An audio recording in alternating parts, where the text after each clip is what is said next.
La porte s'est ouverte et ils étaient là, Valentina Dmitrievna et Nikolaï Petrovitch, mes beaux-parents, les mains vides et le visage maussade, vêtus de leurs plus beaux vêtements, comme si leur simple présence était déjà une immense faveur.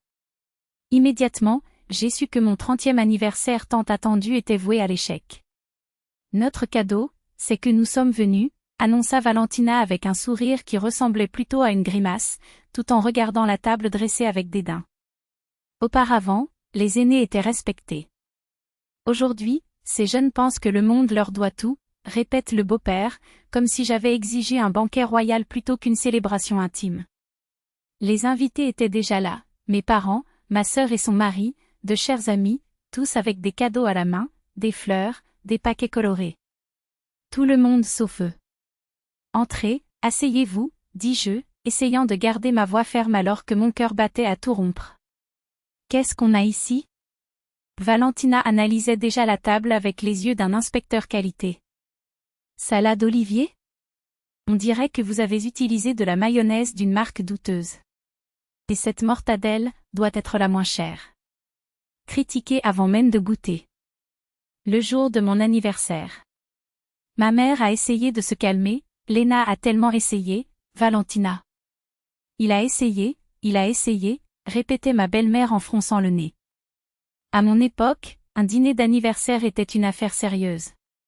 Une table copieuse, des plats bien préparés, une musique entraînante, pas ce murmure de fond qu'on entend à peine. La musique a été volontairement baissée pour que nous puissions parler. Mais pour elle, bien sûr, c'était un autre défaut. Nous nous sommes assis à table. Les salutations et les cadeaux affluaient, un collier en argent de ma mère, un bon de spa de ma sœur, des livres et des parfums d'amis. Mais ils restaient impassibles, comme les juges d'un tribunal. Ce poulet est sec, déclara Nikolaï. Il aurait dû rester plus longtemps au four, ajoute l'épouse. Et ce vin, nous sommes habitués à de meilleures choses. De meilleures choses que, bien sûr, ils n'ont pas apporté.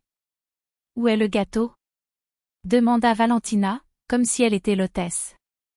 Acheté, j'imagine. Fait maison, répondis-je, déjà épuisé. Je l'ai fait moi-même. Voyons voir, douta-t-elle en coupant un morceau avec un air de supériorité.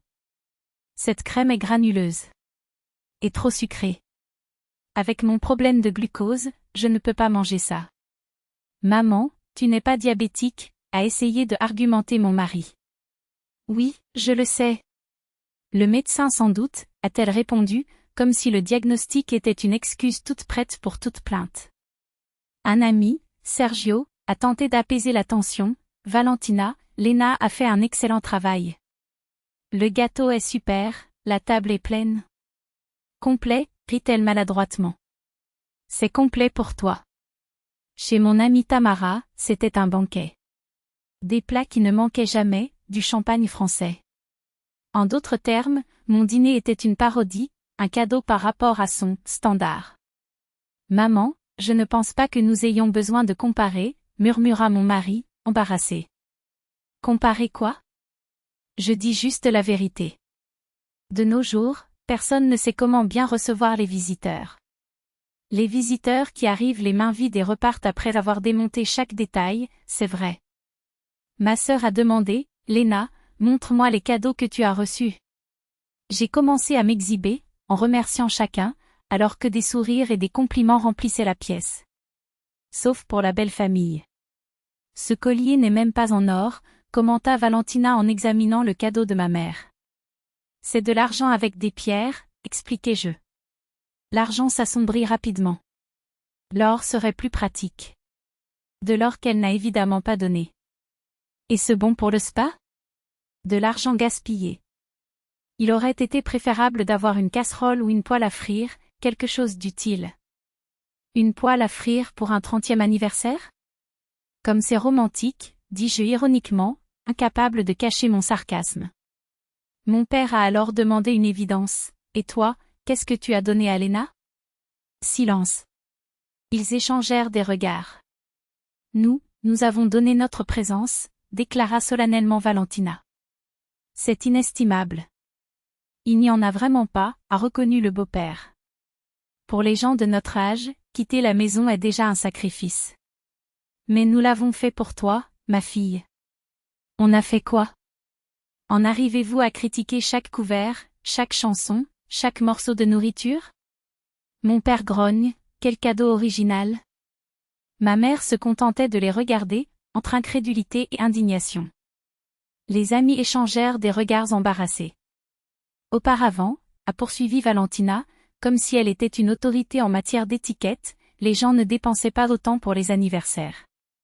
Tout était plus simple, plus sincère. Maman, aujourd'hui c'est le jour de Léna. Tu peux l'arrêter, est finalement intervenu mon mari. Arrêter quoi?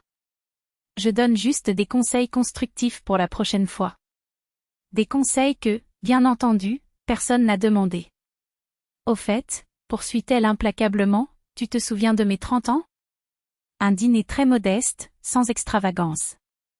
Mais il y avait des cadeaux, et des bons. Ton père m'a offert une bague, ta grand-mère, une robe.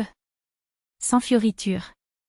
En d'autres termes, il avait des dons, ai-je souligné. Elle sentit le piège. Il y en avait, mais c'étaient des choses utiles, pas les excès d'aujourd'hui. Des excès comme, ai-je demandé. Ah, tu sais, des bijoux qui ne sont pas en or, des spas dont personne n'a besoin. Des bijoux qu'elle n'a pas donnés, des spas qu'elle n'a pas payés. À la fin de la nuit, j'étais épuisée. Chacun de mes mots, chaque plat, chaque détail avait été disséqué, jugé insuffisant. Et, cerise sur le gâteau, Valentina a déclaré, « Eh bien, nous avons passé du temps ensemble. Cela aurait pu être mieux, mais, de toute façon, on ne peut pas tout avoir. » Non, c'est impossible, surtout lorsque les invités d'honneur mettent un point d'honneur à tout gâcher. Quand les derniers invités sont partis, j'ai explosé, « Dimitri, tes parents ont gâché ma soirée. » Ils sont comme ça, Léna, ils pensent toujours qu'ils savent mieux, essaya-t-il de se justifier. C'est une chose de donner un avis, c'en est une autre de détruire chaque instant. Ils arrivent sans cadeau, passent la nuit à critiquer et pensent quand même qu'ils leur rendent service. Personne ne les a forcés à venir, a-t-il soutenu. Exactement. Et pourtant ils sont venus, pourquoi? Pour m'humilier chez moi? Le lendemain, le téléphone sonna. C'était Valentina. Lenochka, merci pour la nuit dernière. Merci pour les critiques constantes, tu veux dire? Je me suis échappée. Quelle critique? Je n'ai fait que des observations pour que tu t'améliores. Améliorer quoi, exactement? Ma capacité à supporter votre agacement? Valentina Dmitrievna, dis-je fermement, la prochaine fois, si quelque chose ne te plaît pas, reste à la maison. C'est mieux pour tout le monde. Que veux-tu dire? Nous sommes une famille, a-t-elle protesté. Famille qui soutient ou famille qui sabote?